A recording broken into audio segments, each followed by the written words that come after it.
In a high-stakes showdown, Congresswoman Jasmine Crockett and conservative pundit Candace Owens go head-to-head in a fiery debate about race, justice, and the future of America.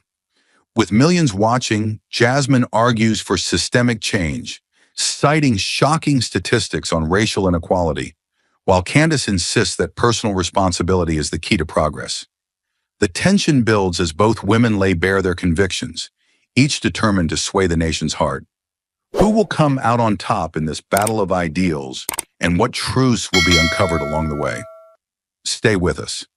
This is a story worth every second of your time. The air in the congressional hearing room was thick with anticipation as the clock ticked closer to the moment of confrontation. The buzz of murmured conversations abruptly stopped as the doors swung open. Jasmine Crockett, the congresswoman who had made a name for herself as a relentless advocate for justice, stepped forward with a calm but undeniable presence. Her eyes scanned the room briefly, her sharp mind calculating the challenge ahead.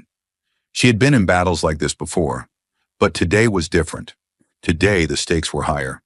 She was about to face off against Candace Owens, the conservative pundit who had become infamous for dismissing systemic racism and for mocking the very movements that sought justice for marginalized communities. Jasmine's every step seemed to reverberate with purpose. She was not just a representative, she was a symbol of every Black person who had been silenced, dismissed, or overlooked. She had fought tooth and nail to make it this far, knowing the obstacles that came with being both Black and a woman in a system that had not been built for her to succeed.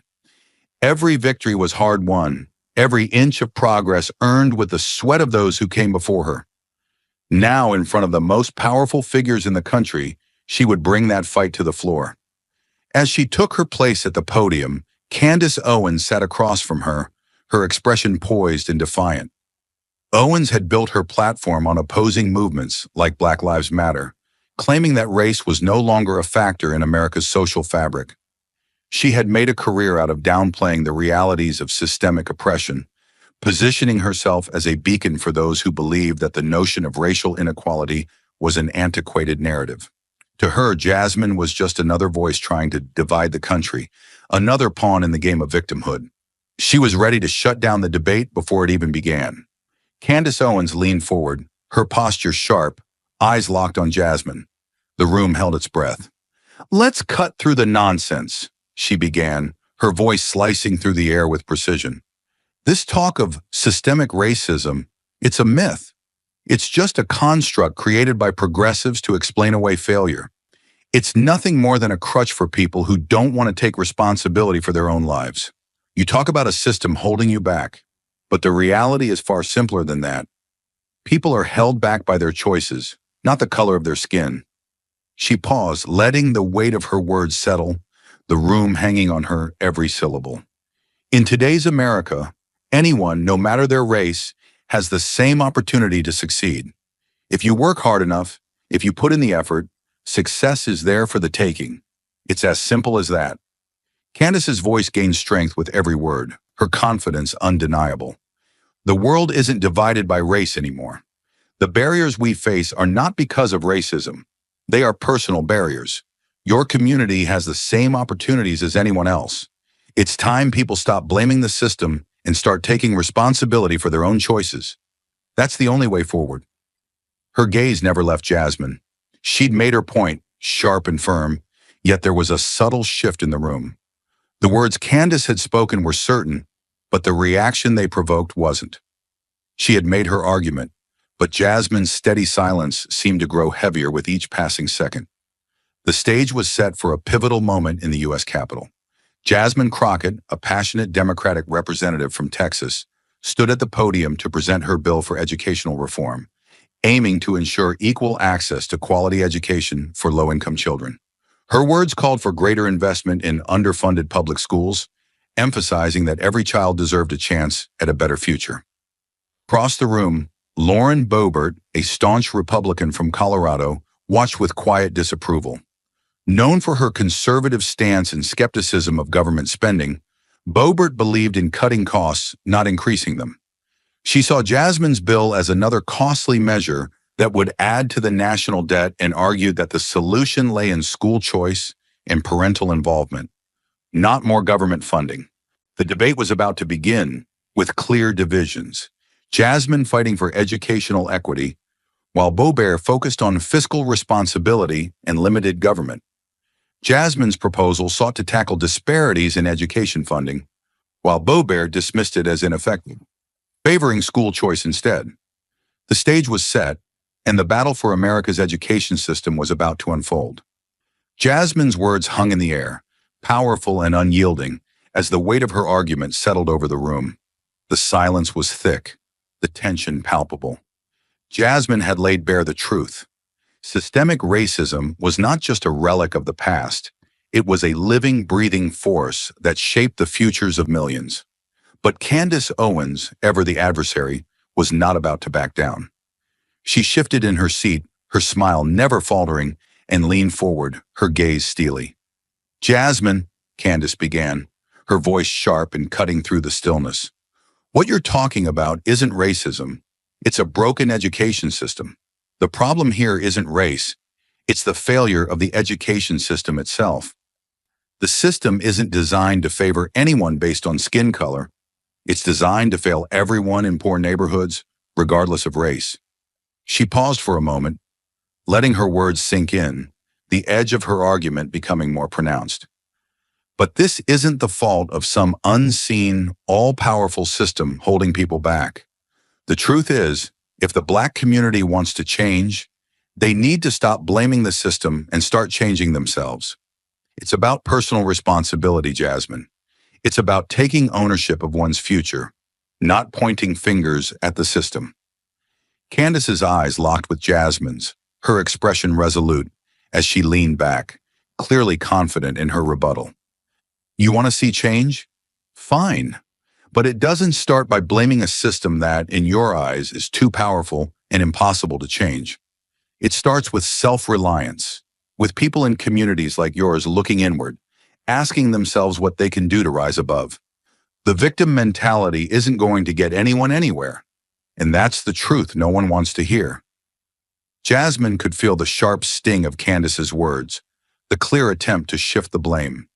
It was a defense she had heard too many times before. The old narrative that communities struggling under the weight of systemic inequality simply needed to do better, without confronting the realities of the system that kept them down. Candace's words, though polished and full of confidence, were just another form of gaslighting. Jasmine wasn't about to let it slide. She met Candace's gaze head-on, her voice steady, but with a quiet fire beneath it. "So let me get this straight," Jasmine said, a slight edge creeping into her voice. "You're telling me that the problem isn't racism, it's a broken education system, that people are held back by their own lack of effort, their own inability to rise above? Because it sure sounds to me like you're asking people to pick themselves up by their bootstraps when they're not even given boots to begin with." The room seemed to breathe in unison as Jasmine's words landed, each syllable heavy with the truth that Candace had just tried to deflect. Jasmine wasn't finished, though. She leaned forward, her eyes never leaving Candace's. "You want to talk about personal responsibility? I'm all for it. But let's talk about the responsibility of a system that won't even give people the resources they need to succeed. Let's talk about how it's not just about working harder. It's about being given the opportunity to work in the first place." Candace Owens' response was coming, but Jasmine was ready.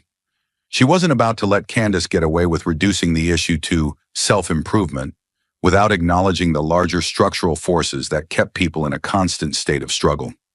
Jasmine's voice had grown stronger, the tension in the room rising with every word, and it was clear.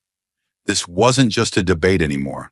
This was a battle of truth against denial, and Jasmine was ready to take the fight to the next level.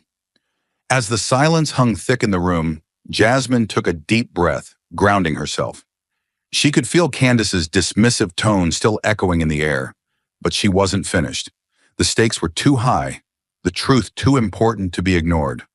Jasmine knew that if she was going to truly dismantle the myth Candace was trying to perpetuate, she had to get to the heart of it, the very real life-and-death consequences of systemic inequality. Jasmine's gaze hardened as she spoke again, her voice carrying the weight of a harsh reality. Let's talk about healthcare, Candace. Let's talk about how Black women are treated in the healthcare system. Did you know that Black women in this country are 3 to 4 times more likely to die during childbirth than white women? 3 to 4 times more likely to lose their lives bringing new life into the world. Jasmine's words dropped into the room like stones, each fact cutting deeper than the last. These are not just statistics. These are real women. These are mothers, daughters, sisters, lives lost because the system doesn't value us the same way it values others. The room had gone silent, every ear hanging on her words.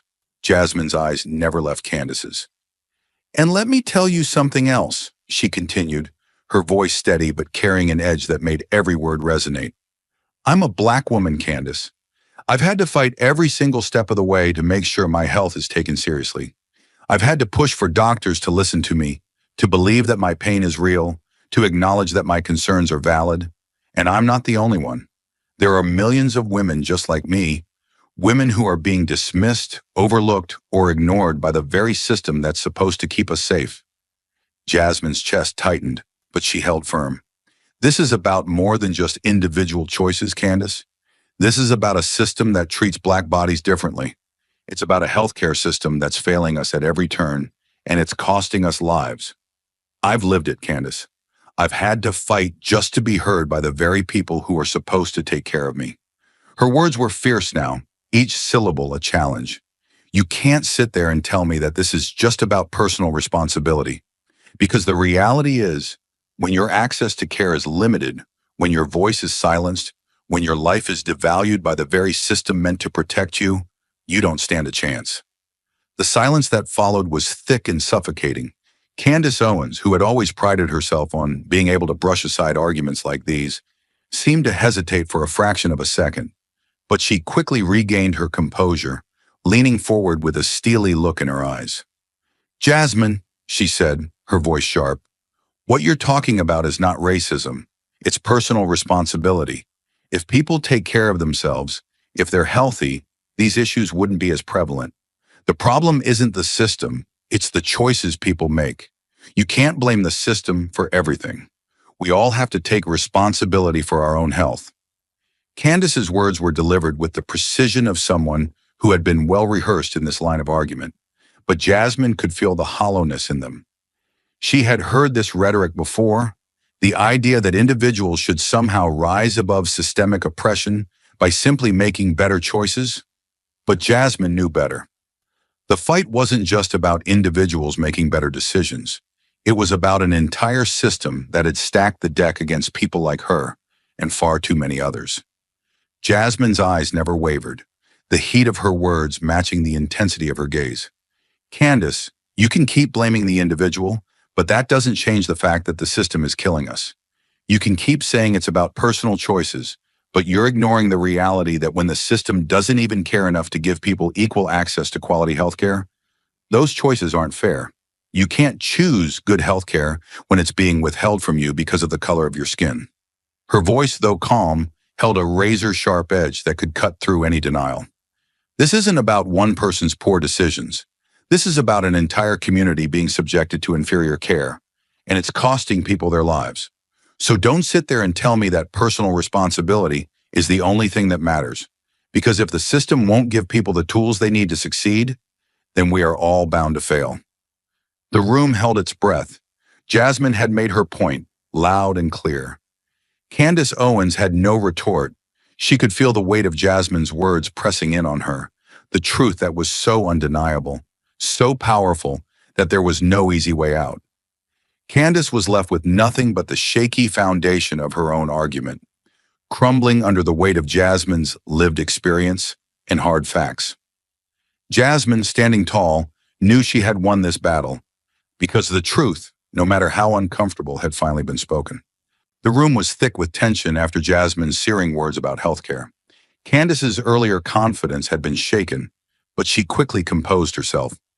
Yet Jasmine wasn't done. She wasn't just here to talk about healthcare. She was here to address the system as a whole, the system that had shaped both her life and the lives of so many others like her. And now, with the weight of truth behind her every word, she was going to expose just how deep the roots of injustice ran. Candace, you talk about personal responsibility, but let me ask you this, Jasmine said, her voice low but unwavering. How do you explain the disproportionate sentences Black people receive in the criminal justice system for committing the same crimes as white people? The room seemed to hold its breath as Jasmine's gaze never left Candace's, a challenge hanging in the air between them. You want to talk about responsibility? You want to pretend that the system isn't rigged? Well, I've seen the proof, and I've seen the injustice firsthand. Jasmine took a step forward, her tone becoming more intense. Let me give you a few examples, Candace. You can look at the case of Khalif Browder, a 16-year-old who was arrested for allegedly stealing a backpack. He spent 3 years in Rikers Island, 2 of them in solitary confinement, without ever being convicted of a crime.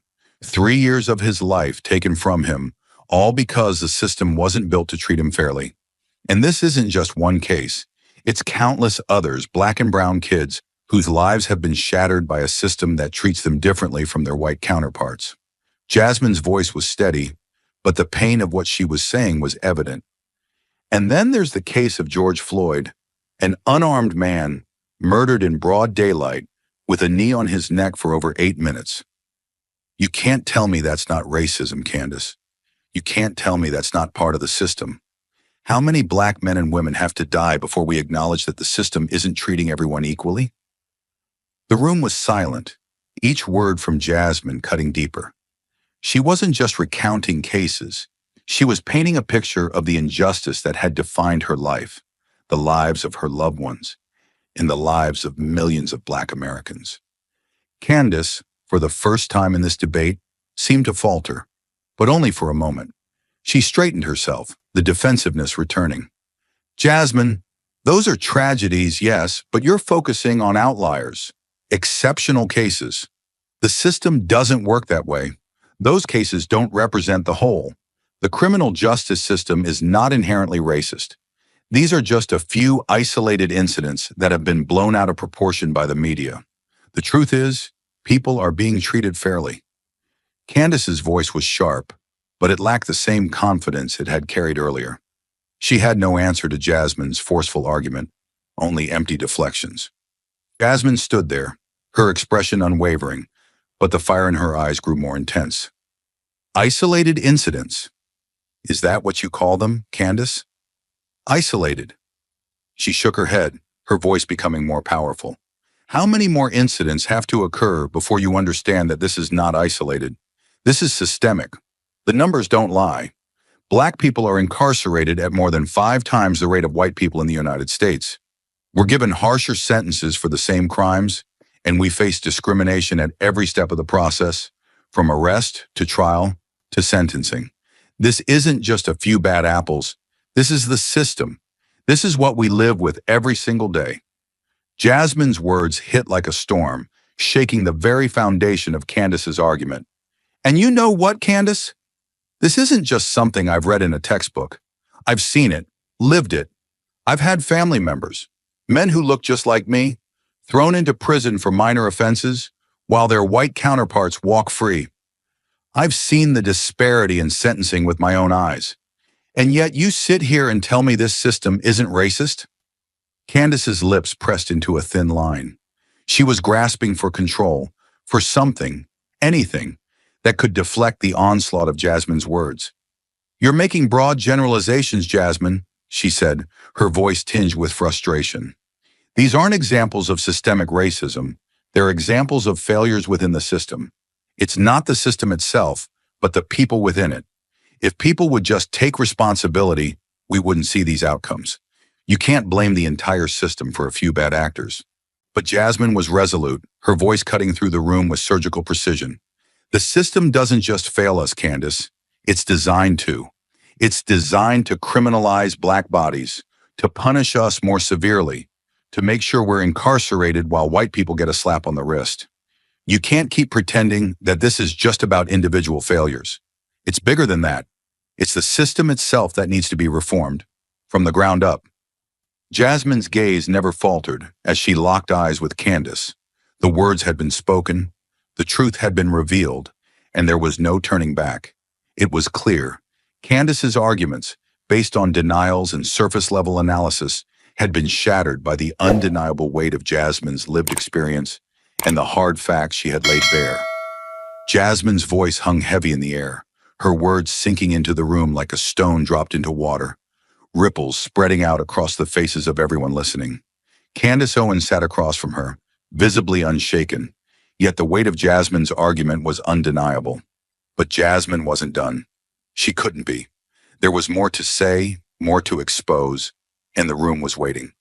She straightened up, the energy in her body shifting from frustration to cold, sharp resolve.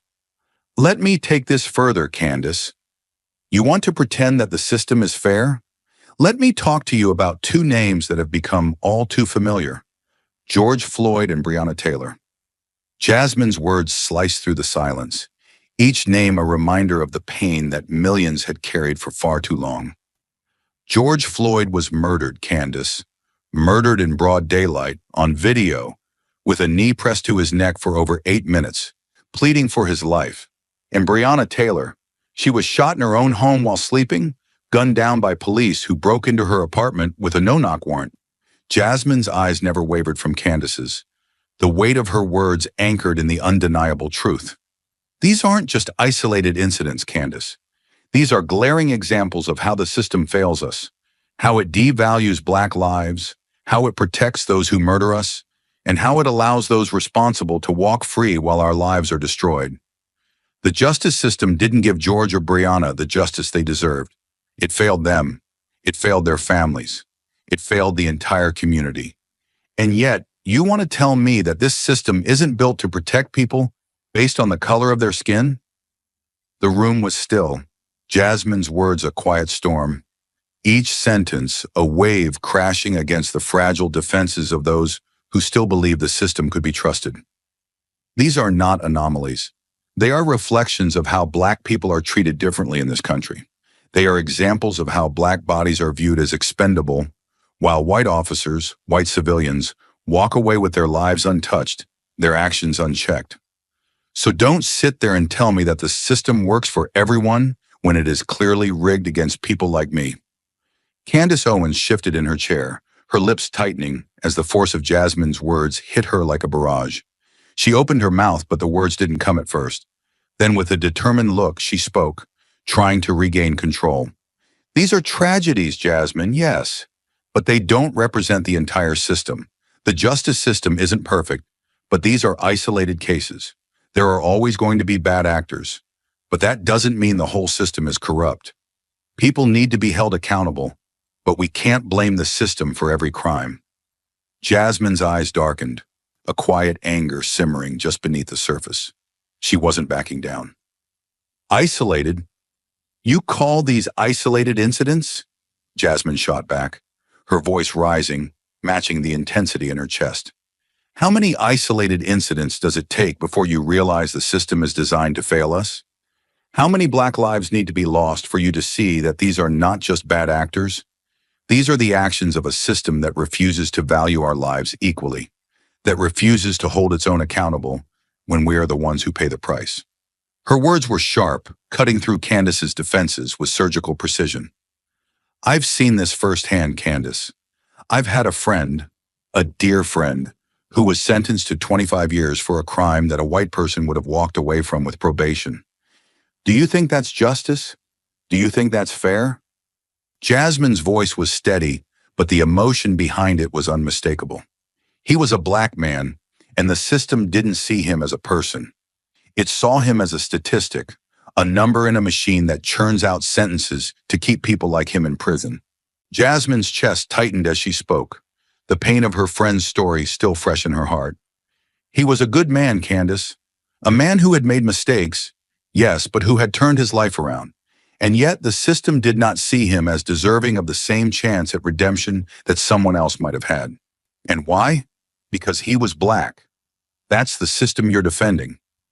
Candace Owens shifted in her seat, her confidence starting to fray. You can't judge the entire system based on a few cases, she said, her voice slightly less assured. The justice system is based on laws, not on race. If people commit crimes, they need to be punished accordingly, regardless of their skin color. But Jasmine wasn't finished. She leaned in, her words no longer measured but full of raw, undeniable conviction. You think it's about the law? You think this is just about punishment? Jasmine's voice dropped, but it carried an even deeper weight.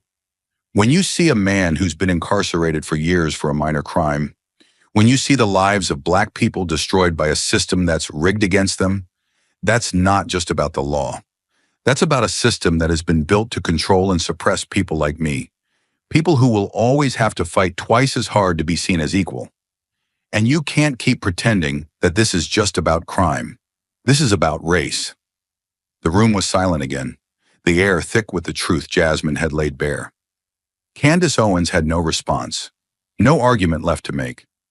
Jasmine had shown the deep, irreparable flaws in the justice system that Candace had defended. Jasmine had exposed the cracks, and they were undeniable. She had made it clear that the debate wasn't about isolated incidents. It was about a system that consistently failed people based on the color of their skin. Jasmine stood tall, her voice calm but filled with the undeniable power of truth.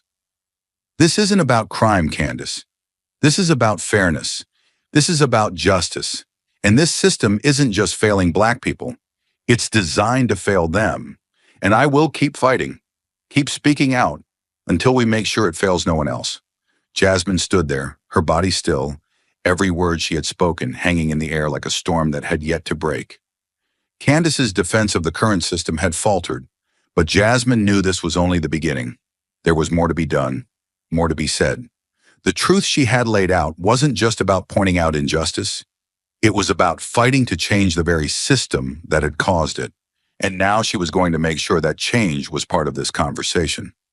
She took a deep breath, letting the tension in the room build around her, before stepping forward once again. Candace, she began, her voice sharp but full of purpose. You keep talking about individual responsibility, but let me tell you something. The system doesn't give us the same chance to succeed. It's not enough to just work harder. We need a system that works for us. That's why I'm here today, not just to talk about these failures, but to demand the reforms we need to fix them. Jasmine's eyes burned with intensity as she spoke, her voice unwavering. We need real structural change in our justice system.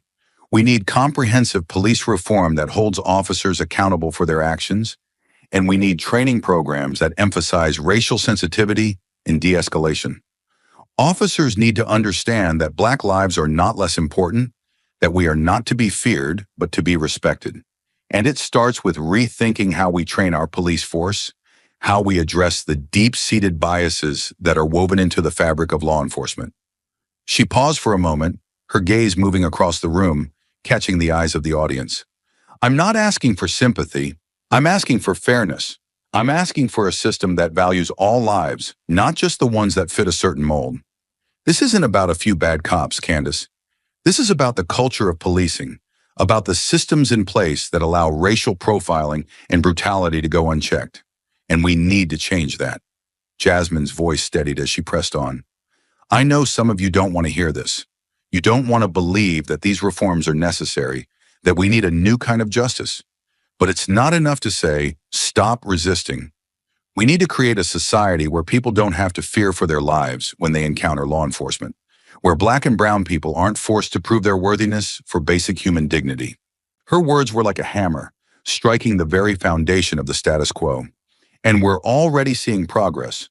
Programs like the one in Camden, New Jersey, where the police department was restructured to emphasize community trust and accountability, have shown that change is possible.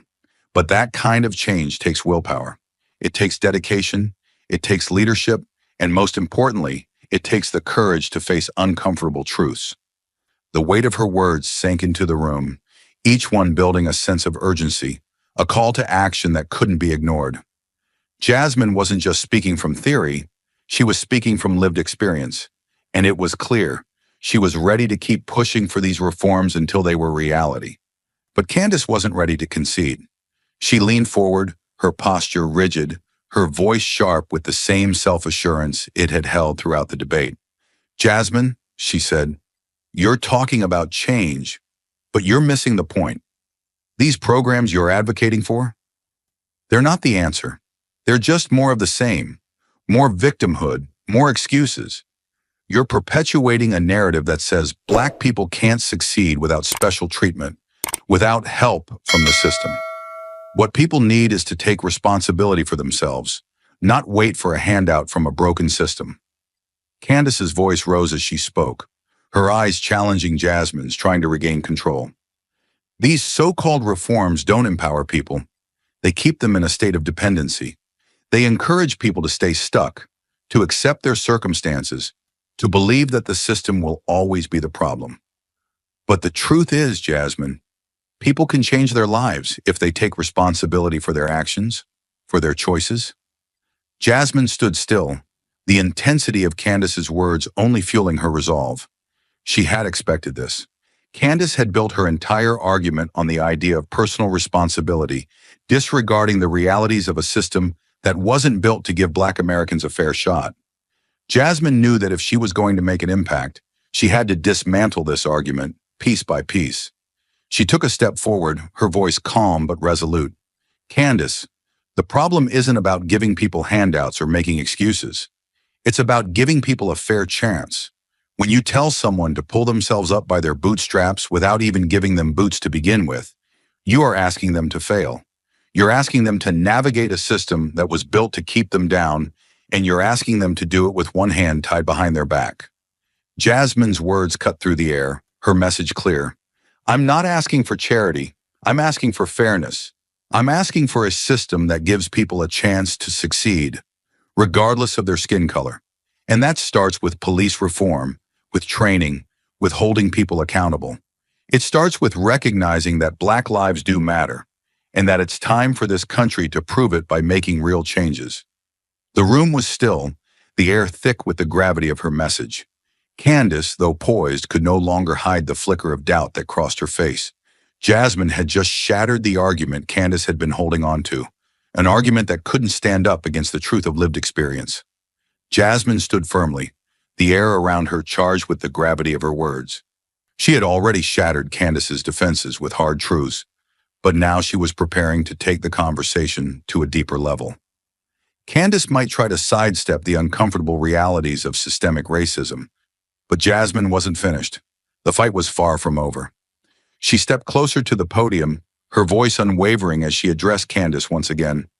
Candace, you've heard of the Black Lives Matter movement, I'm sure. And I'm sure you've heard all the things people like you have to say about it, the critiques, the condemnations. But let me tell you this. Black Lives Matter is not just a hashtag. It's a call for justice. It's a call to expose a reality that has been swept under the rug for too long. Jasmine's eyes were piercing, her words deliberate. This movement, despite all the noise against it, has done something revolutionary. It has forced America to confront the racism that's embedded in the very fabric of our society. It's forced us to see the brutality, to see the injustices, and to recognize that this is not just a series of isolated incidents, it's a pattern, and that pattern continues to cost lives. She paused, letting the weight of her words sink in. Do you think that's not important, Candace? Do you think that shining a light on the truth that Black lives have been devalued in this country for centuries, doesn't make a difference? Jasmine's voice sharpened, the intensity building as she spoke. The Black Lives Matter movement has sparked the change we've been waiting for. It has forced people to listen.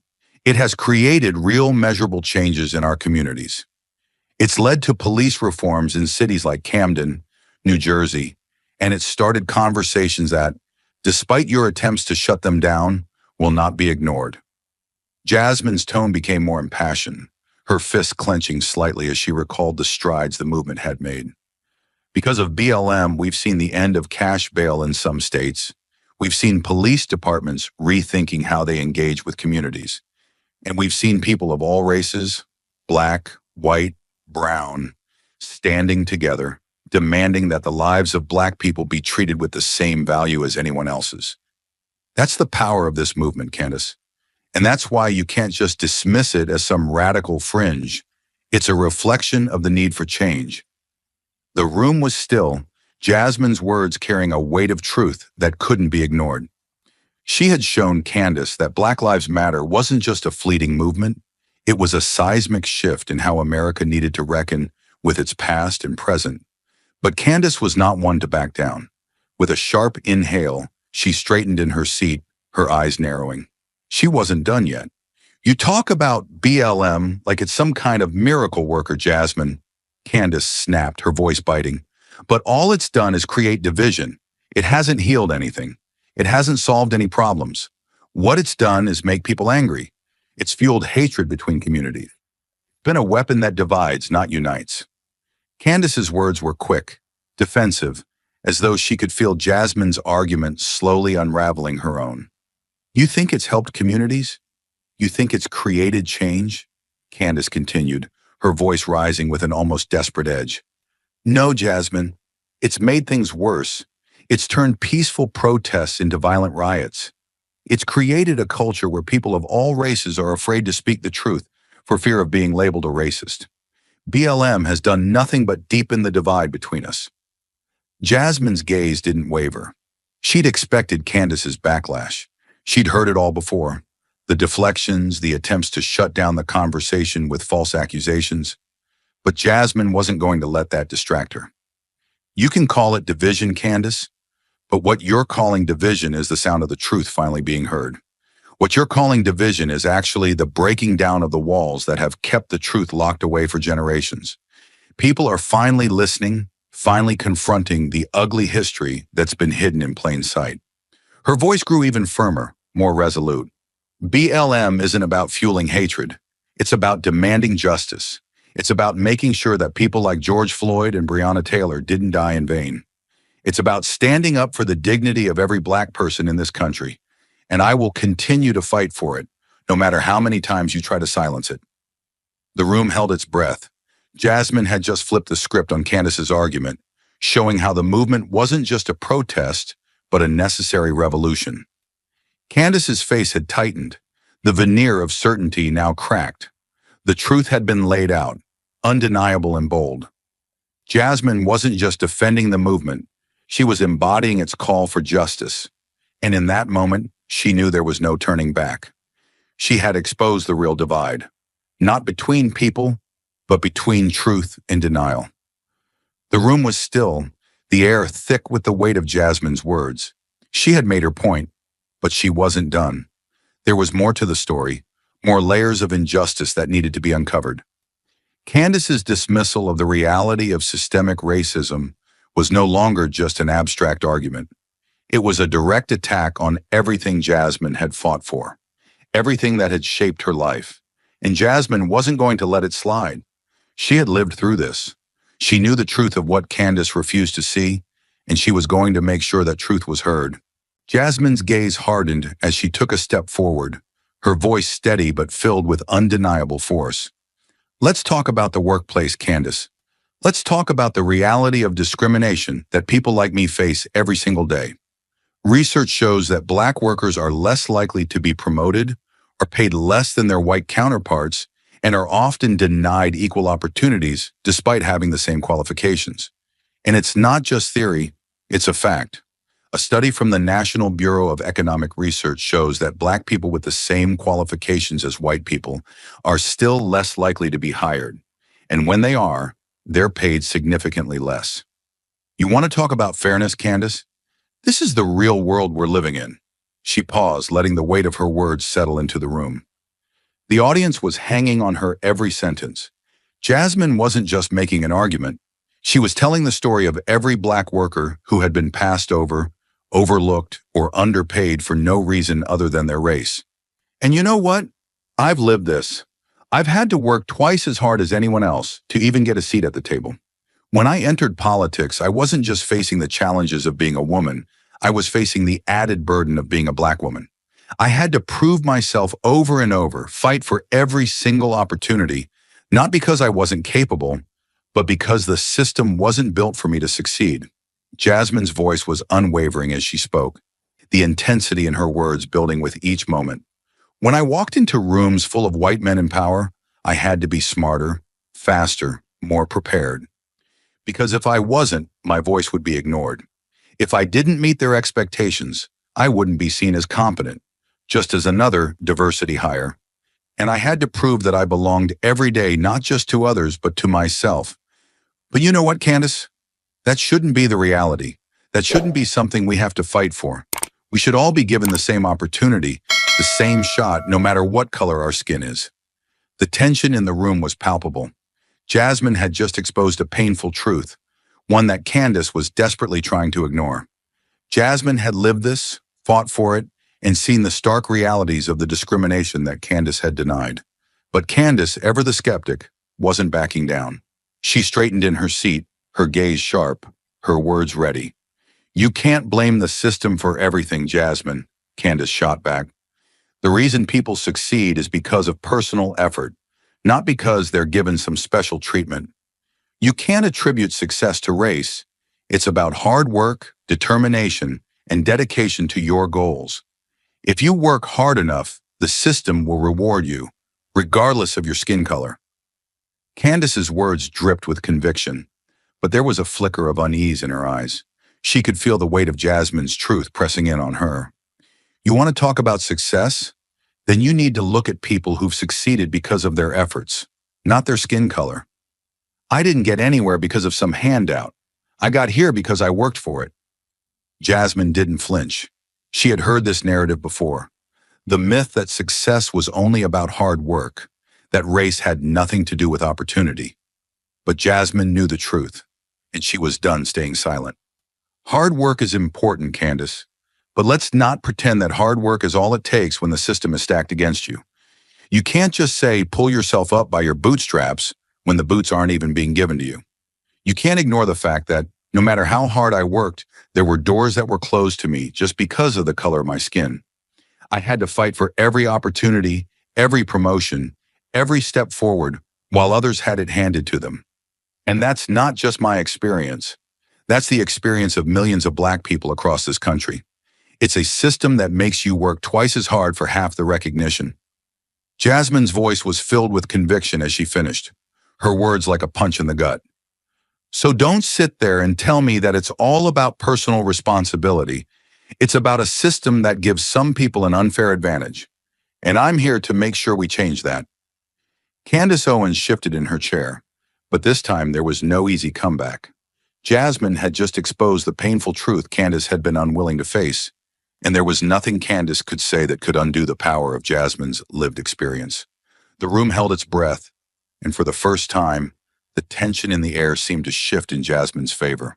The tension in the room hung thick, the silence a loud contrast to the words that had just been exchanged.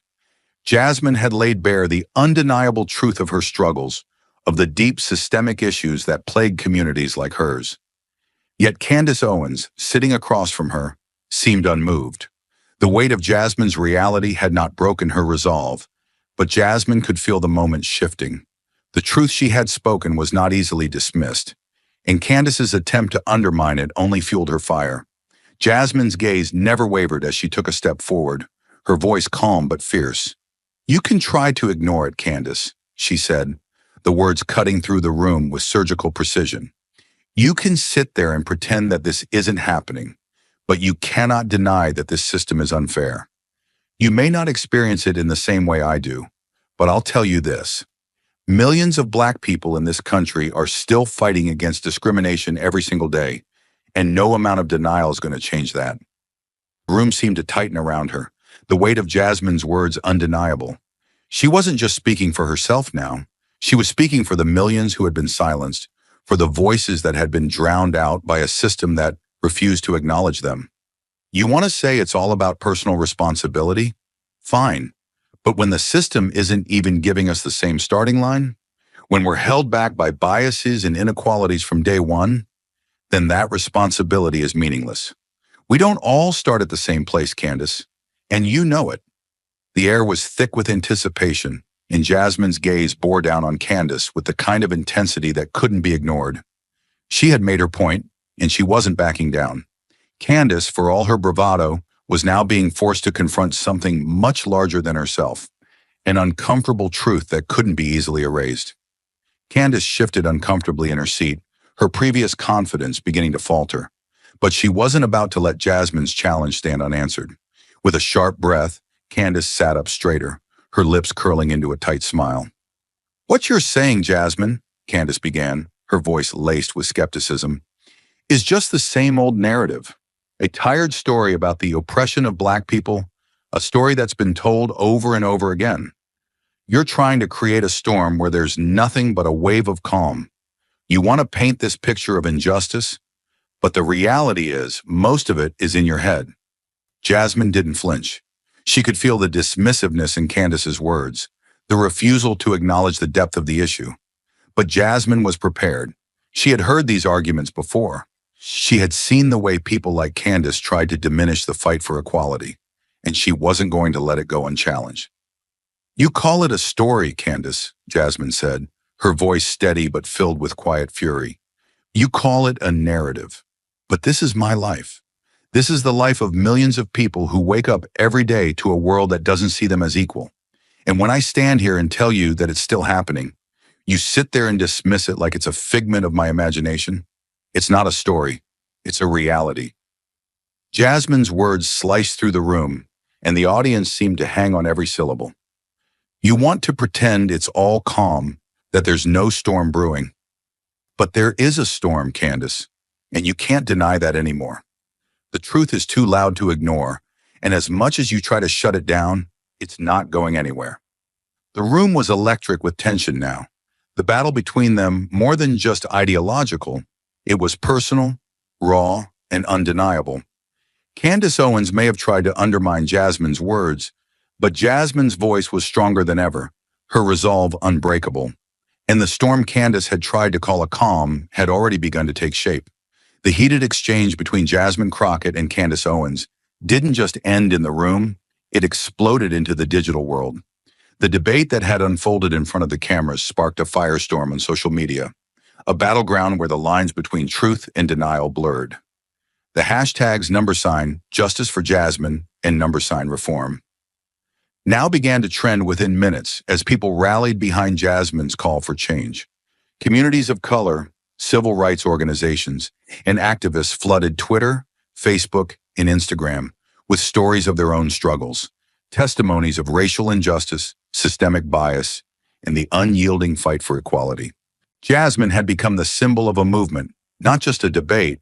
Her words had struck a chord, and now she was surrounded by a tidal wave of support, the stories pouring in from those who had lived the same harsh realities she had so passionately described.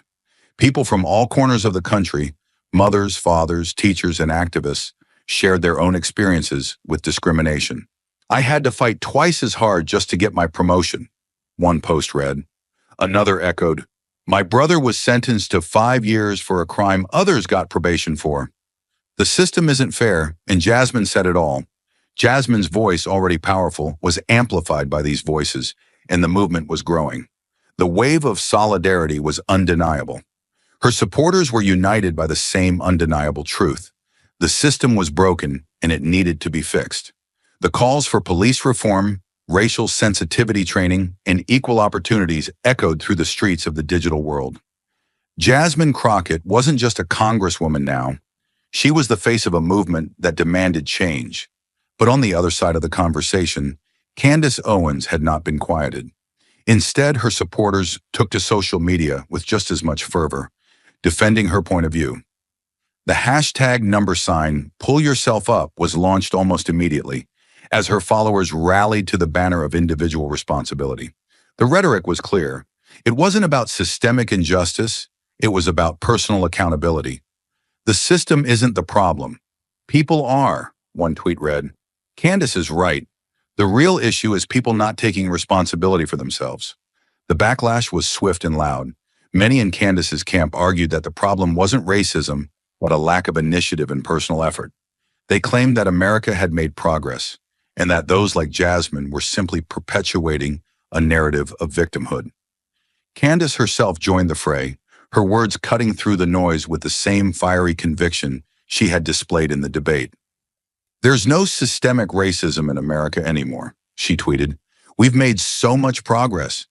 The people who are still stuck in the past are the ones keeping this country divided. It's time to stop blaming the system and start taking responsibility." Her supporters, mostly conservative and libertarian voices, echoed her sentiments, pushing the narrative that America had long moved past its history of discrimination. They argued that the policies Jasmine called for were nothing more than a crutch, one that kept people dependent on a broken system instead of empowering them to succeed on their own. It was a familiar argument, one that had been used countless times to dismiss the very real concerns of marginalized communities. But Jasmine Crockett wasn't backing down. She had a voice now, a voice that had grown louder with every story shared, every truth spoken. She had become the voice for the voiceless, the symbol of a movement that refused to be silenced. And with every tweet, every post, every comment, the movement only gained strength. On the other hand, Candace's supporters had also amplified their voices, but they had failed to shake the foundation of Jasmine's message. The divide was becoming clearer, the battle lines more defined. Jasmine represented the fight for justice, the demand for equal treatment, while Candace represented a defense of the status quo, a refusal to see the inequalities that still plagued the system. The digital divide was growing wider. What had started as a debate between two women in a room had now become a nationwide conversation. And as the discussion spread, it became clear that this wasn't just about who was right. It was about the future of this country, about what kind of society America wanted to be. Would it be one that faced its ugly truths and worked to heal, or would it continue to bury them under layers of denial and complacency?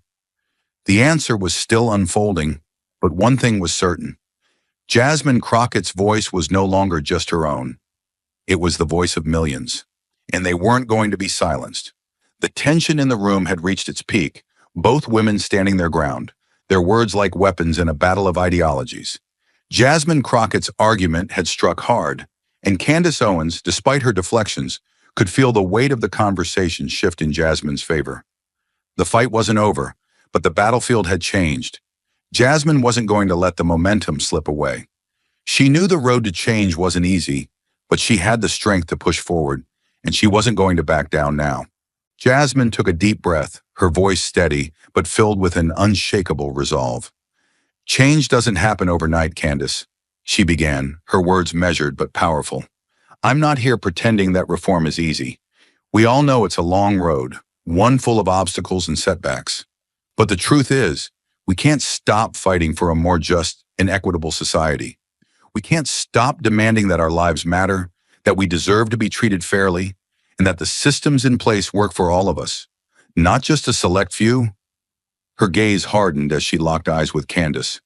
"You can try to deny it, Candace, but the fight for justice is real, and it's a fight that has been fought for generations. We are the heirs of those who marched, who bled, who gave everything just to have the chance at a life where we're not treated like second-class citizens. And you know what? I'm not going to stop fighting for that. Because change is hard, yes, but it's necessary. It's worth it." Jasmine's voice echoed through the room, a declaration of defiance and strength. It's not enough to sit back and hope for change to come.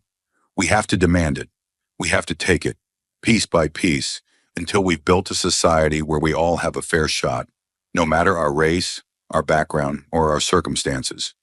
The fight isn't over, and it won't end until the system changes for good. Candace Owens, her expression still firm, wasn't about to concede.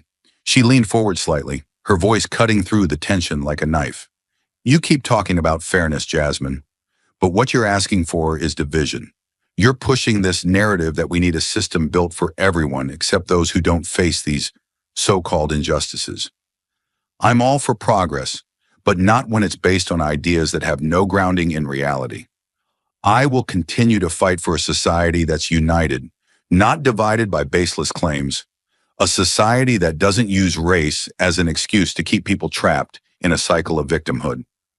Candace's voice was unwavering, filled with a sense of conviction that had carried her through every conversation, every debate. But this time there was a crack in her armor, fleeting moment of doubt that Jasmine could almost taste.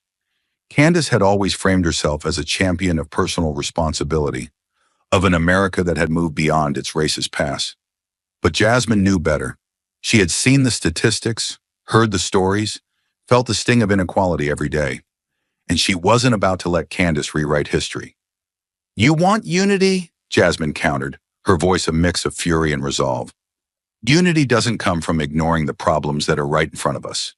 Unity doesn't come from pretending that everything's fine, that we fix the system when we haven't even come close. We don't need unity in the form of denial, Candace. We need unity in the form of truth, in the form of real tangible change. I'm not talking about division. I'm talking about building a society where all of us can thrive, not just a select few. You can't call that division. You can't call that baseless. Jasmine stood taller, the weight of her words pressing down on the room. She wasn't just making an argument. She was challenging the very foundation of Candace's beliefs. The fight for justice is not a fight against America. It's a fight to make America live up to its own ideals.